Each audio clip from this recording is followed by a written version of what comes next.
அரசு முறையாக எங்களை மீண்டும் அழைத்து முறைப்படுத்த வேண்டுமே தவிர, மாற்றுப் பொருள் தேவைகளை பூர்த்தி செய்ய வேண்டுமே தவிர, மாற்றுப் பொருள் என்ன பொருள், எந்த பிளாஸ்டிக் தடை என்பதை கூட அரசு துறை அதிகாரிகள் அறியாமல் எங்களை வேதனைப்படுத்துவதை நாங்கள் ஏற்றுக்கொள்ள இயலாது.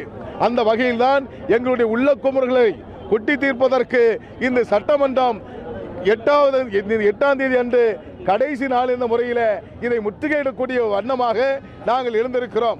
இந்த முற்றுகை போராட்டத்திலே முடிவு ஏற்படவில்லை என்று சொன்னால், வருகின்ற பொங்கல் பண்டிகை எந்த பகுதியாவது கடை உள்ளே நுழைந்து பிளாஸ்டிக்கை அபகரிப்பதும் அவதாரம் விதிப்பார்கள் என்று சொன்னால், தொடர் கடையடைப்பு பொங்கலுக்கு பிறகு என்பதை பொங்கல் முன்பே நாங்கள் நடத்தக்கூடிய சூழல் ஏற்பட்டுவிடக் கூடாது.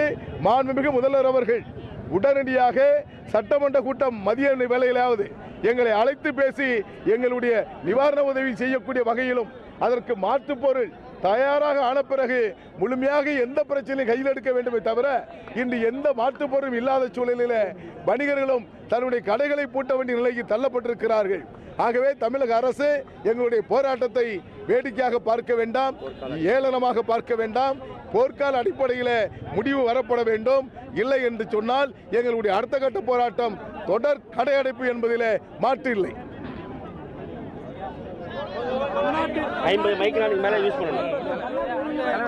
அதாவது சாதாரணமா 14 பொருட்களுக்கு தடை, அதை ஏறக்குறைய நாங்கள் வரவேற்று அதை பூர்த்தி செய்யக்கூடிய வகையில் இருக்கிறோம்.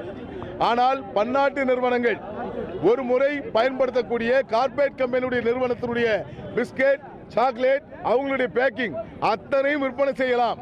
ஆனால் உள்நாட்டு வணிகர்கள் பேக்கிங் செய்து விற்பனை செய்வது முழுமையாக முடக்கப்படுகிறது. இதிலிருந்து ஒன்று உண்மை தெரிகிறது.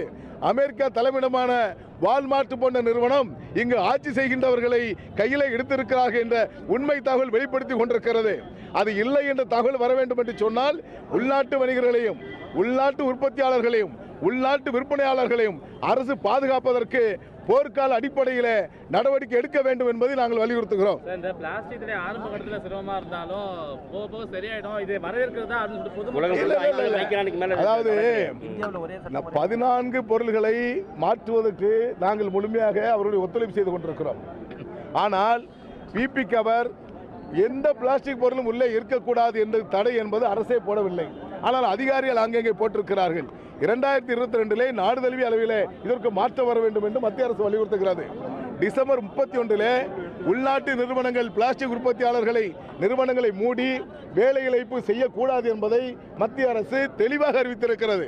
ஆனால் தனக்குத்தானே ஒரு சட்டத்தை போட்டுக்கொண்டு அண்டை மாநிலம் எதையும் பார்க்காமல் உள்நாட்டிலே இருக்கின்ற பிரச்சனை என்பது இன்று பிளாஸ்டிக்கால் கேன்சர் என்று சொல்லுகின்றார்கள். புகையிலை இதனால் தான் கேன்சர் வருகிறது என்று பல இடங்களிலே விளம்பரங்களையும் குறுபடங்களை பார்த்து கொண்டிருக்கிறார்கள்.